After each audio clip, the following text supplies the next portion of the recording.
Bonjour à tous, bienvenue dans Origine Podcast. Je m'appelle Pierre-Michael, je suis développeur dans la tech et aussi écrivain sur Medium.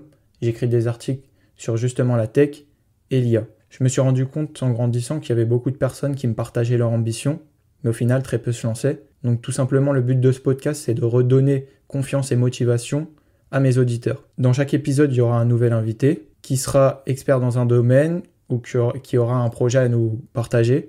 Le but c'est que mes auditeurs se retrouvent dans chacun de ces invités, puisque chacun aura un parcours différent, et puis tout le monde a un parcours différent dans la vie, et leur faire réaliser qu'en fait, il n'y a pas de règles, et que si on a envie de se lancer dans quelque chose, il n'y a personne d'autre autre que toi-même pour te dire si tu dois y aller ou pas. Et donc, le but de ce podcast, il est là. C'est vraiment centré sur la confiance, la motivation. Et donc voilà. Je vous laisse maintenant pour cet épisode-là. Bonne écoute. Bonjour à tous, bienvenue dans ce nouvel épisode d'Origine Podcast. Aujourd'hui, j'invite Thomas. Bonjour Thomas. Bonjour. Vas-y, présente-toi en quelques mots Thomas. En quelques mots, je vais être Thomas, 37 ans. Je suis né sur Angers, à l'ouest de la France. Je sais pas si tu vois où c'est. Oui, la Mayenne, tout ça, je connais. C'est la meilleure ville de France. Hein. Franchement, c'est la meilleure ville de France, la plus verte, la mieux. Ouais. C'est la Mayenne, c'est ça, non? Non, c'est le Maine-et-Loire. Ah mince, c'est où la Mayenne? C'est un côté. C'est pas très loin. C'est pas très loin. Je crois que c'est un peu dessus. Ah mince, ok. Angers, 37 ans, une femme, un enfant, une petite de 15 mois là. Quoi d'autre? Quelques mots, t'as dit ou... Non, mais vas-y, t'es libre, ouais. T'inquiète, il n'y a pas de restriction. Voilà, là, on enregistre depuis mon petit café dans le 18e, au 5 rue Ramet, okay. Que j'ai ouvert il y a 2 ans et demi. Mais avant ça, j'ai fait tout un petit parcours en Angleterre, donc j'ai passé 8 ans là-bas, après un BTS animation gestion touristique locale. Après avoir loupé 2 fois mon bac, je suis parti là-bas parler l'anglais et j'ai commencé mon petit business dans le café. Et au bout de 7 ans et demi là-bas, je suis rentré en France. Donc ça, c'était en 2016, pour ouvrir mon shop. J'ai pas pu l'ouvrir tout de suite pour plusieurs raisons, financières, et puis après pas mal d'expérience à gagner quand même. Oui. Et en 2021, donc juste après la Covid, ouais. Parce qu'on dit pas le Covid, okay, la Covid, apparemment. Juste après la Covid, j'ai ouvert mon petit café. Voilà. D'où on enregistre aujourd'hui.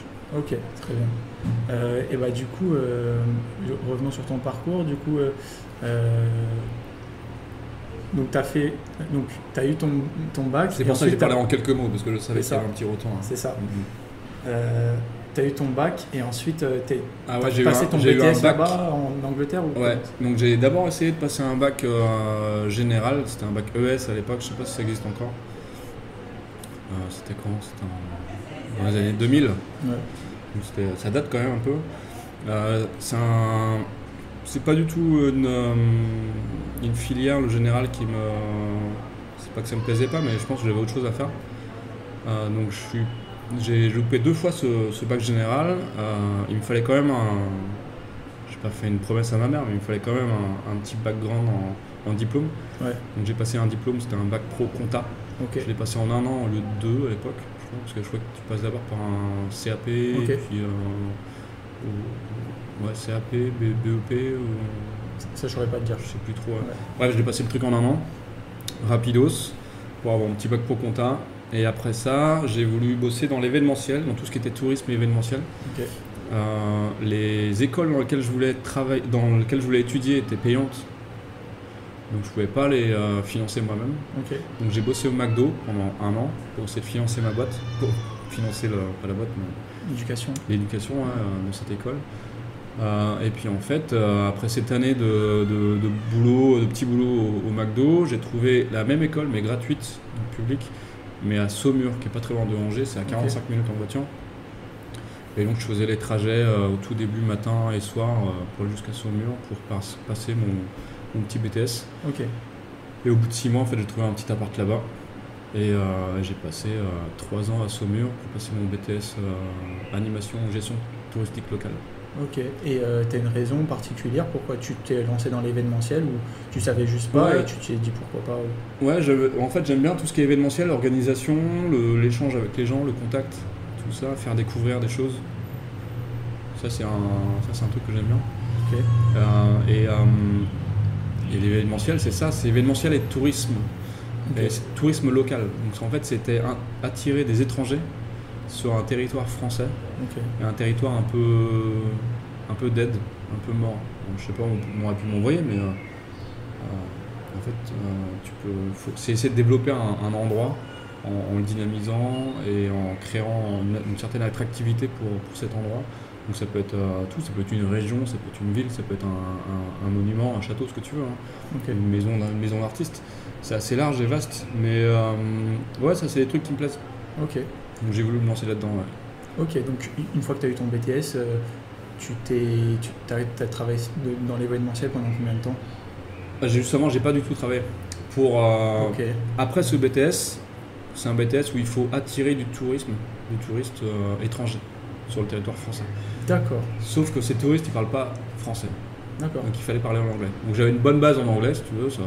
Mais tu faisais quoi? Tu faisais des visites En fait, le BTS, c'est que des études. Okay. Il y a pas, je crois qu'il y avait un petit stage, je l'ai fait dans un camping, c'est des études. Okay. C'est après, sur le côté pratique et côté job, là, il te faut une expérience. Okay. Il faut parler l'anglais pour attirer ces touristes et ce public ou ces clients. Quoi.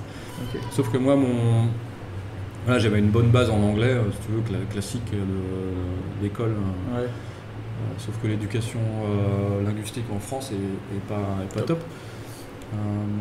Donc ce que j'ai fait, je me suis dit tiens, je vais passer 1 an ou 2 à l'étranger. Que ce soit à l'époque, je voulais Canada, Australie, je voulais partir à l'étranger, parler l'anglais, okay. Be fluent, comme on dit, et puis revenir en France et continuer mon BTS et trouver un boulot là-dedans. Okay. Ou créer un boulot. Donc je suis parti, je voulais l'Australie ou le Canada. Okay. Canada, il te fallait déjà un petit pécule sur le compte en banque et il te faut des visas aussi, c'est un peu compliqué. Et je me suis dit, tiens, si je pars, j'aime bien prévoir les trucs. C'est ça. Je me suis dit, si je pars, j'ai pas de taf que dalle et que j'ai déjà tout dépensé, je vais pas pouvoir prendre de ticket de retour. C'est ça. Donc ça va être, et je vais repartir de rien, quoi. J'ai déjà pas grand chose, ça va être un peu compliqué. L'Australie, pareil, un peu compliqué. À l'autre bout du monde, ça peut être très cool, hein, mais un peu les mêmes raisons, quoi. Ouais, exactement les mêmes raisons. Je me suis dit, tiens, il y a l'Eurostar. Pas très loin, qui peut m'emmener à Londres directement. Je vais partir là-bas. Okay. Donc, je sais plus à l'époque, je crois que c'était une association qui me trouvait un appart. C'était un appart en coloc. On était 4. Et pendant une semaine, ils me distribuaient à leur contact, ils distribuaient mon CV à plusieurs boîtes. Le temps que je trouve. Donc c'était une petite aide. Tiens, ça peut m'aider parce que j'avais aucun contact là-bas. Et donc j'ai envoyé mon CV, je suis parti, j'ai pris mon petit billet Eurostar, je suis parti, ils m'ont logé, ils m'ont trouvé, ils m'ont foutu dans l'appart. Et en une journée j'ai trouvé un boulot. Ok. Donc voilà, après je pensais y rester 1 an, j'y suis resté 7 ans et demi. Ok. Dans la même structure à Londres. À Londres, ok. Ouais. Après la structure, tout ça a changé parce que la sauce, au bout d'une semaine en fait, tu l'as lâché parce que tu leur payes le loyer, mais eux ils s'en foutent complètement parce que tu as trouvé l'appart. Ouais. Donc tu n'as plus rien à faire avec eux. Et les colocataires sont cool, moi je suis resté avec eux. J'ai encore un pote colocataire que j'avais rencontré là-bas. Okay.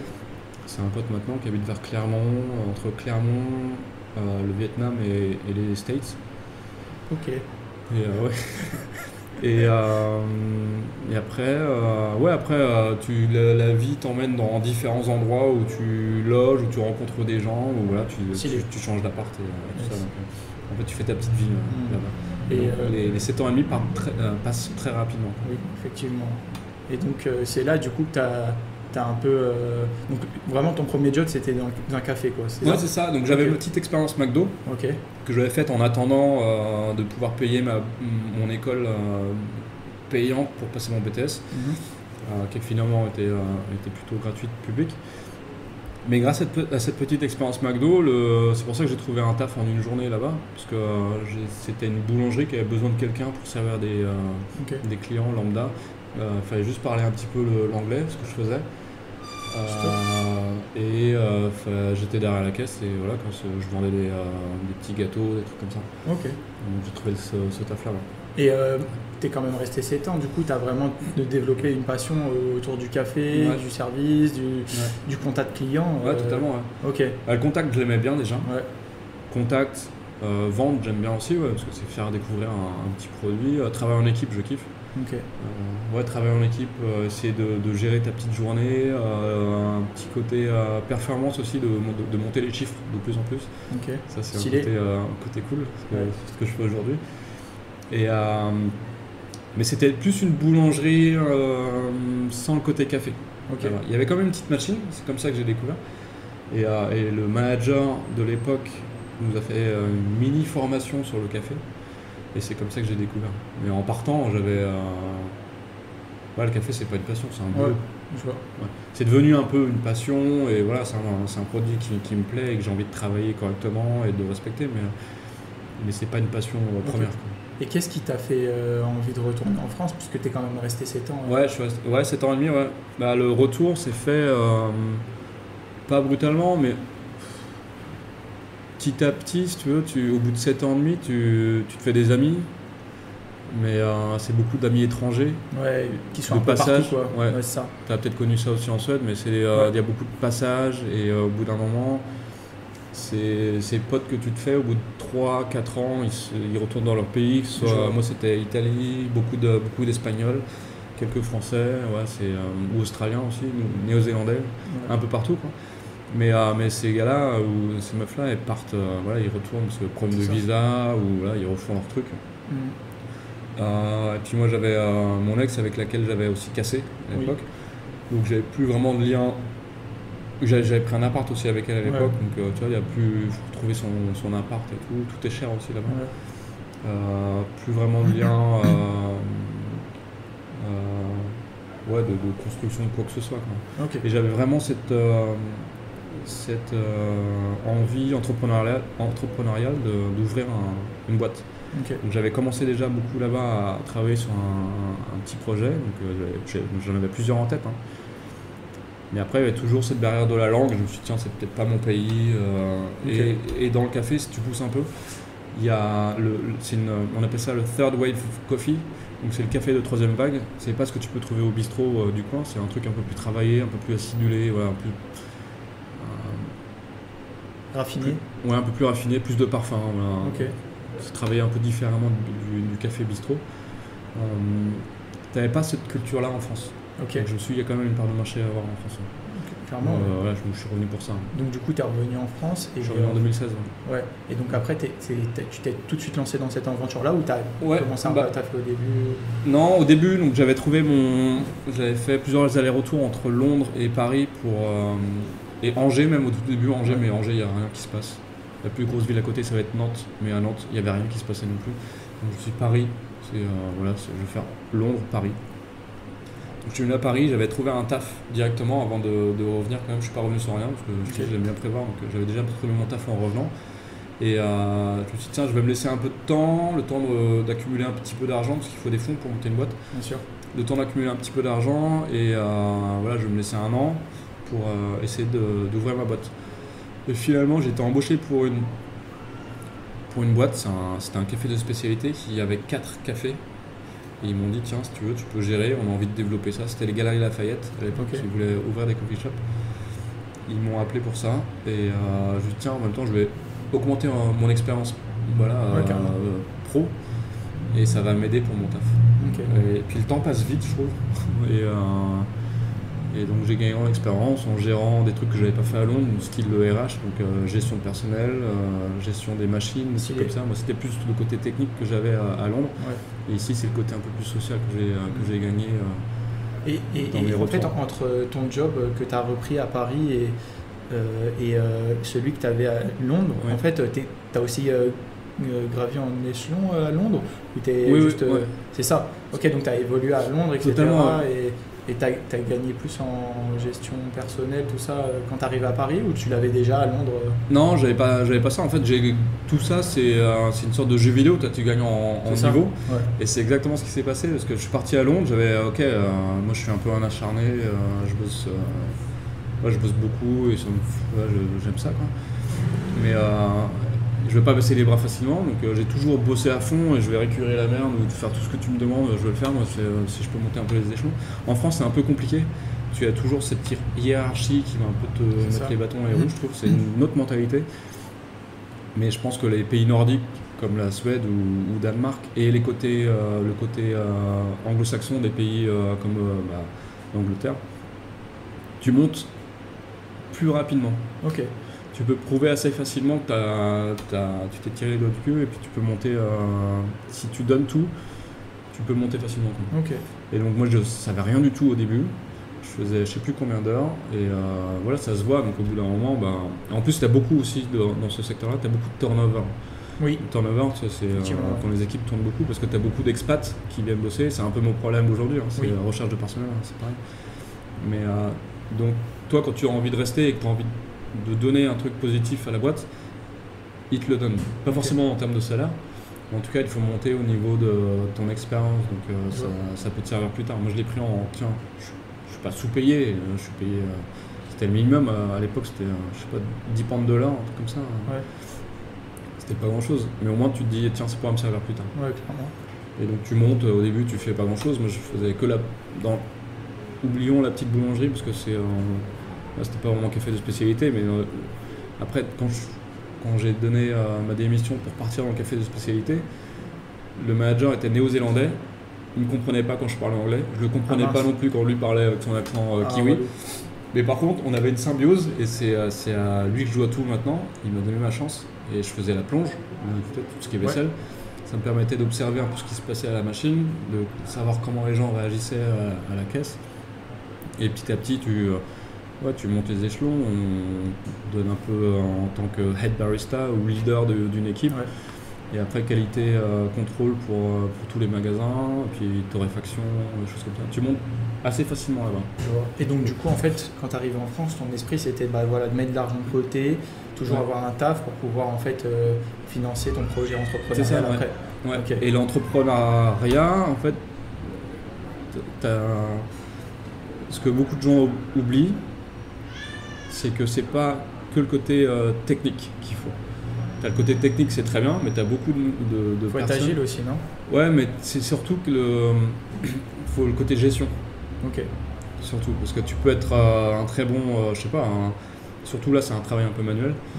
Tu peux être un très bon barista, faire des petits cœurs dans tes cafés, parfait, sauf que c'est pas gérer un client ou un stock ou faire le bon prix ou ce que tu veux. Tu dois être une éponge aussi, tu vas apprendre plein de choses, je pense. Il y en a plein qui m'ont dit ça là, jusqu'à présent, leur aventure entrepreneuriale c'était que apprendre des nouvelles choses qu'on maîtrisait pas du tout, c'était pas du tout leur domaine de base et il fallait être capable de gérer ça. Il faut s'adapter tous les jours. Ouais. Tous les jours, tu as un truc nouveau. Sur la big picture, c'est un peu toujours la même chose. Mais tous les jours, tu as un truc nouveau. En fait, il y a des trucs, c'est une gestion de château de cartes. Tu montes petit à petit et s'il y a un truc qui s'écroule, tout est foiré. Est-ce que tu peux donner des exemples, par exemple, de trucs qui t'ont arrivé et t'as dû gérer? Là, c'est des trucs tout bêtes, mais ça va être... Ou même au début de l'aventure, ça peut être un peu n'importe quel... Ouais, mais après c'est la gestion quotidienne, donc ici tu as des problèmes, il faut réagir au quart de tour, donc je sais pas, tu as des problèmes de tout, n'importe quoi. Le client qui est pas satisfait. Oui, un client c'est assez rare ici quand même, chez Dévotion. Ok. Ça que jamais c'est assez rare. Non, mais ça peut être, je sais pas, un problème quotidien, tu sais, des amplis de musique, parce que j'essaie de créer une identité au shop, où on avait des gros problèmes, on était chez jusqu'à la semaine dernière. Il y a des gros problèmes de réseau chez Et t'as beau être au téléphone avec eux, c'est ultra chronophage parce que ça te fait perdre du temps au téléphone, t'es pas avec ton client, t'es pas avec ton équipe, tu perds du temps, et le temps c'est de l'argent dans une boîte. Donc j'ai switché la semaine dernière avec qui est beaucoup plus réactif. Des trucs, je sais pas, des problèmes de livraison avec des prestataires extérieurs, comme t'as la poste des fois qui te disent qu'ils vont te livrer à telle heure, finalement c'est plus tard, donc quand t'as prévenu un client que ton café arrivait, c'est tout à rien. Puis après ça peut être les poubelles qui vont créer des désordres quand les poubelles partent pas à la bonne heure, ou des copros ou des trucs un peu tout à rien. Vraiment, ça peut être tout à rien, ça peut être ton client, ça peut être tout à rien. Moi, j'avais une question. Du coup, je vais passer un peu sur un autre thème. C'est par rapport. En fait, du coup, j'ai vu que dans ta boutique, tu as aussi beaucoup de faits maison, tout ce qui est cake et tout. Tout est fait maison chez Dévotion. Là, si on veut glisser 2-3 coups de plus, c'est cool. Oui. Non, et moi je voulais savoir du coup aussi comment tu gères, parce que du coup c'est des matériaux que tu crées, donc à partir de matériaux bruts, comment tu gères aussi, parce que moi j'ai jamais vu ça, je connais pas, comment tu gères tes livraisons, comment t'es arrivé au début, comment t'as trouvé tes fournisseurs, comment t'as choisi entre eux, t'avais une plateforme pour choisir, comment tu les trouves, Non, il n'y a pas. Je crois qu'il y a des plateformes qui existent pour gérer les livraisons. Mais moi je le fais à la mano moi-même. Ça évite un prestataire en plus. Non, mais tout est fait maison ici, donc j'achète les produits bruts. Mais aussi chez Dévotion, on a une éthique environnementale plutôt positive. Donc on essaie d'utiliser je crois qu'on n'a aucun plastique ici. Tu parles des matériaux, des matériaux, les couverts, les trucs comme ça. On fait beaucoup de emporter, si tu veux, mais surtout maintenant que j'ai une petite de 15 mois, je me dis qu'il faut quand même un minimum avoir un impact le plus positif possible. Et donc j'essaie de réduire au maximum ma consommation de plastique. Donc, tout ce qu'on fait ici, c'est en papier, craft ou voilà, ce que tu veux, tout ce qui est emballage. Je crois qu'on a un seul couvercle de tasse en plastique qu'on ne peut pas changer. Pour l'instant, c'est mon fournisseur à que ça. Et le reste, c'est fruits et légumes. On essaie de travailler avec locaux, c'est compliqué. Non, au niveau des livraisons, j'essaie de réduire mes livraisons au maximum. Donc, pour éviter l'impact carbone. Donc réduire tes livraisons, mais quand même avoir toujours ton stock que tu as besoin. Oui, totalement. Parce que je sais que tu as des shops, des magasins ou des restos qui vont travailler avec 36 000 fournisseurs pour avoir une pomme bio locale de là, un avocat pas bio, mais si bio, mais du Mexique. En fait, on s'en fout qu'il soit bio, mais du Mexique. On peut prendre un avocat pas bio, mais d'à côté, ou un truc, tu vois. Mais si ça vient en plus de 36 livraisons, donc ça veut dire 36 camions dans Paris qui se baladent, c'est pas cool, quoi. Donc nous, en fait, on a 3 fournisseurs. Donc ça fait que 3 camions qui se baladent pour me livrer. Et je trouve que ça, c'est plus impactant que de travailler avec des produits un peu... d'avoir les... Moi, je limite mes livraisons. Je limite mon impact carbone au maximum. Et bien sûr, mon café vient de pays lointains. Mais ça, tu peux pas y faire grand-chose. Je sais que le café, c'est un produit aussi qui utilise pas mal de flotte en amont, parce qu'il faut le laver, il y a tout un process de lavage. Et justement, c'est quels pays qui sont reconnus comme... quels sont les pays producteurs de café les plus... Les pays producteurs de café sont les pays tu vois là, une map monde, comment ça fait tu as les tropiques, Cancer, Capricorne, donc c'est les pays qui sont entre les deux. D'accord. Donc tu oublies l'Europe, tu oublies tout ce qui est en dessous, donc Afrique du Sud, Australie, tout ça, c'est pas des pays producteurs. Tout ce qu'il y a entre, donc ça va être, si on part d'Amérique du Sud ou centrale, donc tu as le Mexique, Colombie... le Maghreb aussi ou pas? Pas exactement. Non. Ok. Et en Asie? En Asie, ouais, t'en as pas mal. Tu as le Vietnam, Thaïlande, j'ai Myanmar, qui produit beaucoup. Et après, tu as toute l'Afrique, donc tu as Kenya, Éthiopie, Congo, on a un café du Congo en ce moment, et d'Éthiopie aussi, qui sont assez sympas à travailler. C'est les pays entre les deux tropiques. Et comment tu trouves tes fournisseurs, je veux dire sur internet ou c'est Non, donc mon fournisseur café, c'est un pote de mon frère, vers Angers, qui est lui importateur de café vert. Il s'appelle Jordan, et sa boîte c'est Café 1700. Et il est importateur de café vert, parce que le café à la base c'est une sorte de petite cerise. C'est vert, c'est vert que tu peux pas le travailler ici en matière brute, ça ressemble à un petit caillou. C'est dur, tu peux même pas le croquer. Il faut le cuire pour pouvoir le dissoudre avec de l'eau. Et le fait de cuire le café, on appelle ça la torréfaction. Il y a différentes manières de torréfier ton café, mais lui fait ça pour nous. Donc il importe le café et il torréfie pour dévotion au Sanctuaire Lumière. C'est intéressant que tu me parles de ça parce que en fait moi je sais pas, des fois il y a des envies qui me prennent et il y avait un jour où j'avais envie de savoir comment s'était fait la noix de cajou et ça devenait doux. Ouais. Et en fait tu as tout un process mais vraiment hyper polluant dans le sens où la noix de cajou c'est typiquement Côte d'Ivoire ou Brésil je crois. Et donc c'est d'abord, donc il y a 2 traitements. Déjà la noix de cajou c'est un tout petit fruit dans un autre fruit. Enfin, c'est une coque. C'est une petite coque qui est au bout d'un fruit qui est jeté, enfin ou qui est utilisé après, mais j'en sais rien. Enfin bref, on récupère ça qui est dans une coque hyper solide. Ouais. Et donc tout ça en fait, le travail de raffinement il est exporté en Inde. Et donc tu as une usine de raffinement qui décortique la noix de cajou parce qu'en plus il y a des matières toxiques et donc il faut faire attention machin. Et ensuite c'est renvoyé en Europe ou aux États-Unis, un peu partout dans le monde. Enfin, tu as vraiment un process. Comment ça se passe au niveau du café? Est-ce que tu as plusieurs chaînes qui gèrent ça? Enfin, si tu veux, du grain à la tasse, il y a différentes étapes. Hein. Tu as déjà le fermier qui va faire pousser son arbre avec son café dessus, donc c'est une sorte de petite baie, ça ressemble à des cerises. Ouais. Tu as une sorte de pulpe ou de coque, comme une cerise. Tu imagines une cerise, tu visualises, c'est une cerise, une pulpe. À l'intérieur, tu as un noyau qui est fait de 2 petits demi-sphères, et ces 2 demi-sphères sont tes grains de café que tu as. Et donc, tu as une partie après la récolte, donc déjà tu fais pousser, donc tu produis ton café, tu fais pousser tes petits arbres, tes petites baies. Tu as la récolte, ensuite tu as différents process, donc tu as le séchage, ce qui peut être au soleil, ce qui peut être sur des lits un peu aérés, sur des lits superposés, il y a différents pour laisser passer l'air intérieur. C'est assez technique. Et ensuite il faut dépulper ou non ces petites cerises pour enlever la peau de la petite graine. Et t'en as qui ne le font pas forcément, on appelle ça un café nature, ça donne une autre palette aromatique.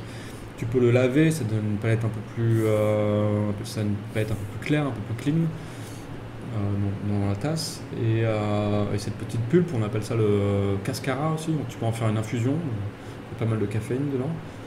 Je crois que ça avait été interdit en France et c'est revenu un peu à la mode, c'est même redevenu légal je pense. Okay.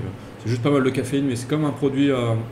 c'est pas vraiment tracé, je crois que c'est compris comme un déchet. Okay. Et en fait, tu peux t'en faire une infusion. Bref, on appelle ça le cascara. Et le café, ensuite, une fois qu'il est séché, là, tu peux le travailler. Tu peux aussi l'assembler, tu peux faire ce que tu veux avec, comme un peu un vin. Mais tu le torréfies. Donc, généralement, il est vert. Et là, tu l'importes en Europe, là où ta maison mère, là où tu veux te baser. Donc nous on l'importe, je crois qu'il passe d'abord par Londres, parce que c'est un importateur, il y a un gros port là-bas, ou un gros centre, un gros hub d'importation. Okay. Et ensuite il va vers Angers. Okay. Angers il est torréfié, et ensuite Paris. Ok, d'accord. Okay. Et la torréfaction, voilà, on fait... Tu as différentes températures de four, parce que c'est un four en gros, une sorte de tambour. C'est un four qui va cuire ton grain de café. Ok, non, c'est intéressant. Et après, nous, ici, notre travail, c'est de respecter le grain, donc c'est de gâcher le moins possible et d'en extraire le plus les meilleurs arômes, donc qu'ils soient le moins amers possible, qu'ils soient le plus équilibrés, si tu veux. Bah, d'ailleurs, quand j'étais venu chez toi à la boutique, il y a peut-être 4 mois, tu m'avais dit, en fait, on conserve le café pas en poudre, puisque du coup, ça perd ses arômes. Moi, je savais pas du tout, je connais rien au café, je suis même pas consommateur, j'ai acheté ça pour la famille, la famille, c'est ça. D'ailleurs, ils l'ont fini. Il faut que j'en reprenne. Non, c'est intéressant. Je voulais revenir sur... parce que tu as dit que dans ton café, puis même en général, que ce soit café, restaurant, hôtel, il y a beaucoup de turnover. Ouais. Toi, comment tu gères ça? Est-ce que c'est compliqué? Enfin, c'est tous les 6 mois que ça change? Comment ça se passe? Ça dépend de mon staff. J'essaie de le faire l'avoir le moins compliqué possible. Et tu as différentes méthodes. Si tu veux qu'un staff reste chez toi, faut enlever toutes les barrières visa, faut François le français, quoi, tu sais qu'il va rester dans le coin, même parisien, tu vois, tu prends ça, le mec il est ici dans le quartier, mais c'est peut-être pas la meilleure option. Tu te dis, il y a peut-être, t'enlèves cette barrière administrative, mais c'est pas forcément la meilleure option, donc moi je évite ça. Tu peux te dire, et moi je veux, donc j'essaie d'être le plus cosmopolite possible, donc mon équipe, là il y a français, russe, argentin. Il y avait une ukrainienne jusqu'à il y a 15 jours.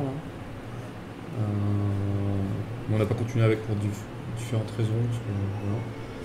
Voilà. Mais il y a eu Danemark, il y a eu anglais, il y a eu française. Voilà, en 2 ans et demi, on a eu un petit staff là, mais ça fait. Et là, il y a une américaine qui arrive en septembre. D'accord. Donc on va être 6. Et ouais, pour éviter le turnover, donc moi j'essaie de les respecter au maximum parce que c'est eux qui. C'est ça. Et le respect se fait de différentes manières, on va en parler, mais c'est eux qui vont faire tourner la maison. C'est ça. Okay. Donc si tu as des boîtes qui vont pas forcément respecter leur équipe, là forcément tu as du turnover. Donc si tu as François le français, tu n'as pas ces barrières de visa ou quoi que ce soit, le mec qui peut rester ici, mais que tu le respectes pas, il va partir. C'est sûr. Ouais. Mais donc moi j'essaie d'un. Du coup c'est dans les relations. C'est exactement ça, c'est le relationnel, donc c'est une qualité de travail au max. Ouais. Donc moi j'essaie de tout faire pour eux, dans la mesure du possible, donc de les gêner le moins possible. Donc s'il y a par exemple qui nous gênait pas mal de fois là, on n'arrivait pas de servir le client, c'était un point négatif dans le shop parce que eux perdaient du temps et ça gêne quoi, tu vois, et ça les faisait ça les faisait chier quoi. Ouais. Donc j'essaie d'enlever toutes ces barrières là, je les paye aussi un peu plus que dans d'autres shops. Donc tu as un peu de salaire, tu as du respect et tu as une qualité aussi de boulot que tu essaies de garder. Ouais, ok, top. Pour éviter ce turnover. Toi par exemple, j'imagine tu fais des entretiens avant d'engager. Ouais. Toi, est-ce que comment ça se passe l'entretien? Est-ce que tu essayes d'être aligné avec la personne? Est-ce que tu as besoin que la personne a des valeurs, a des valeurs qui correspondent à la dévotion? Ou comment tu choisis la personne? L'entretien, c'est assez rapido, donc c'est beaucoup de feeling. Donc on parle. C'est pas un entretien avec questions-réponses. Ça se travaille et si tu veux, tu sors d'une école un peu lambda. Tu sais répondre à toutes les questions positivement. Vous voulez travailler? Oui. Vous faites des grosses horaires? Oui, très bien. Donc toi, ça c'est. Non, moi je préfère parler. Demander comment ça se passe, d'où tu viens, tu fais quoi dans la vie, c'est quoi ta life, quoi. Toi, qu'est-ce que tu fais? Je parle beaucoup de dévotion, comme tu disais, de nos valeurs. Parce qu'il faut quand même être aligné à ce qu'on fait. Parce que nous on essaie d'être le plus open-minded possible, donc d'être le plus ouvert aux clients, le plus... C'est francophone ton podcast? Ouais. Donc le plus ouvert, francophone, mais je pense qu'il y a des limites. Le plus ouvert d'esprit possible. Que ce soit tout et rien, ça va de l'humain en passant par le technique, on a d'avoir le moins de préjugés possible, mais ça se voit pas vraiment le jour de l'entretien. C'est sûr. Ouais. Donc c'est surtout... Il y a un CV, mais il faut un minimum d'expérience, d'accord? Mais il n'y a pas que ça, il faut quand même une sensibilité à l'humain. Ok. Et j'essaie d'avoir une cohésion d'équipe aussi assez forte. Okay. Parce qu'on est ici 7 heures d'affilée ensemble, 7-8 heures.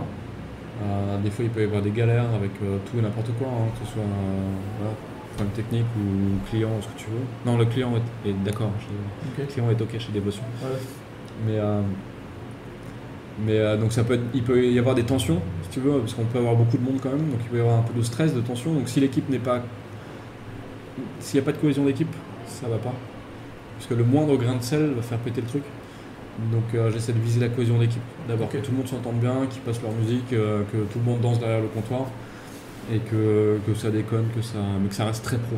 Ok. Donc tu as une image un peu c'est très confortable, très amical, convivial, mais derrière ça reste très pro. Tu sais que tout est calibré au niveau de la machine, de tout ce qu'on fait, et que le service est top dans le détail. C'est important, je trouve, cet équilibre. Écoute, on va arriver vers la fin de ce podcast. À tous mes invités, je pose 2 questions. Donc la première, c'est déjà, est-ce que toi, tu as une routine, n'importe quoi, une habitude que tu as adoptée qui te permet de rester de bonne humeur, dans de bonnes conditions physiques et mentales? Ça peut être de la musique, du sport, n'importe quoi. Qu'est-ce qui te libère l'esprit? Ouais, j'essaie de faire pas mal de sport. Ouais, parce que mes 2 passions, en fait, c'est un peu l'entrepreneuriat et le côté café, découverte café. Voilà, j'aime bien ce produit-là et le sport. Donc j'essaie de combiner les 2 chez Dévotion. Et donc c'est toi qui fais les livraisons non, à pied. Non, on va peut-être travailler. Alors c'est un projet, parce que j'ai un peu la tête dans le guidon, mais c'est un projet qu'on a depuis le mois de septembre. Ok. C'est de travailler avec une boîte qui fait des livraisons éthiques, donc avec des mecs bien payés. Mais après c'est ça, c'est comment tu sais que le mec est bien payé quand même. Oui. Donc c'est pour ça que je mets pas les mettre, je fais pas le truc à fond parce que je connais pas trop la boîte encore, donc j'essaie qu'elle se développe j'essaie de voir si elle se développe un peu. Mais en gros, ce serait des livraisons en vélo, donc c'est plus écologique qu'en scooter. Donc ça serait un petit rayon, je crois, de 6 ou 7 km aux alentours du shop, ce qui couvre quand même à Paris, c'est pas mal. Et les mecs seraient payés et tout, donc c'est éthique. Donc c'est pas moi qui fais les livraisons. Mais après, on fait des protein shakes, on fait des trucs assez avec un niveau nutritionnel assez élevé ici. Tout est vegan ou végétarien, donc on travaille quand même avec des œufs, avec pas mal de noix, avec des produits sains, le moins transformé possible. C'est ce qu'on fait, donc j'essaie de rallier ça. Donc, et pour éviter tout ce qui est pour trouver mon équilibre plutôt, ou éviter le burn-out, je fais pas mal de sport. Donc j'essaie de prendre un peu de temps, donc sport, famille et podcast. Voilà, c'est mes trucs. Je viens en métro. Je viens en métro et donc j'ai 35 minutes porte-à-porte. Donc aller-retour, ça me fait 1 heure de podcast. Ok. T'écoutes quoi comme podcast? Un peu de tout. Ça va du podcast sportif au podcast financier, au podcast entrepreneurial, au podcast culturel. Ça va être un peu de tout. Musical aussi. Et donc j'arrive à ma dernière question. Je sais pas si je te l'avais dit au début du podcast, parce que du coup maintenant je vais faire vraiment une intro pour le début du podcast. En gros, ce podcast il a 2 buts. Le premier, c'est de donner la motivation aux gens qui n'ont pas confiance en eux, qui n'ont pas de motivation, mais qui ont quand même une ambition, mais qui ne savent pas trop comment se lancer. Quel conseil tu donneras à ces gens-là? Voilà. C'est ça. Il n'y a pas de questions con. Posez des questions, soyez curieux. Franchement, allez-y. Faut essayer de découvrir tous les domaines possibles. Il y en a un ou deux qui va se mettre en avant et ça va être votre truc. Il faut juste trouver le truc le plus motivant. Et il y a beaucoup de gens qui disent qu'il faut quand même un objectif pour le viser et tout le temps aller là-dedans. C'est possible, il faut se donner un objectif, mais faut qu'il soit réalisable, il faut avoir une sorte d'image, mais perso. Faut pas trop compter là-dessus, quoi. Faut pas vraiment compter là-dessus parce qu'après tu vas passer par tellement d'embûches et tu vas te décourager en fait. Tu peux vite te décourager. Donc si c'est un objectif à court terme, ça peut le faire. Mais long terme, tu sais, t'en as qui se disent tiens, moi je vais finir une grande famille, tout le monde sera content, bisounours. Ouais, c'est compliqué à l'eau quand même. Mais il y a plein d'étapes et toutes ces étapes, c'est ça ce qui fructifie et c'est ça qui te rend heureux en fait. C'est ça. Donc faut une vision de ce que tu veux et des mini-objectifs. Mini-objectifs à court terme, une vision large et il faut être le plus curieux possible et ouvert d'esprit. Pas avoir peur de la rencontre. Ça va être ça. Moi c'est comme ça que je suis arrivé là aujourd'hui. J'ai essayé de parler un peu à tout le monde. Je suis réservé, timide, mais après faut s'ouvrir d'esprit. En fait, c'est ta curiosité, j'ai l'impression aussi, qui t'a permis de t'ouvrir. Totalement, faut être curieux. Et puis, moi, je pense que c'est ça. Après, tu auras forcément des barrières financières ou ce que tu veux, mais tu switches, tu fais autre chose. Il faut s'adapter aussi. Ouais, important. S'adapter. Ouais. Plein de petits mots qui me viennent comme ça. Il faut être adaptable, motivé, curieux. Ok, très bien. Ça sera les derniers mots de la fin du coup. Merci Thomas. C'est moi. Merci à vous.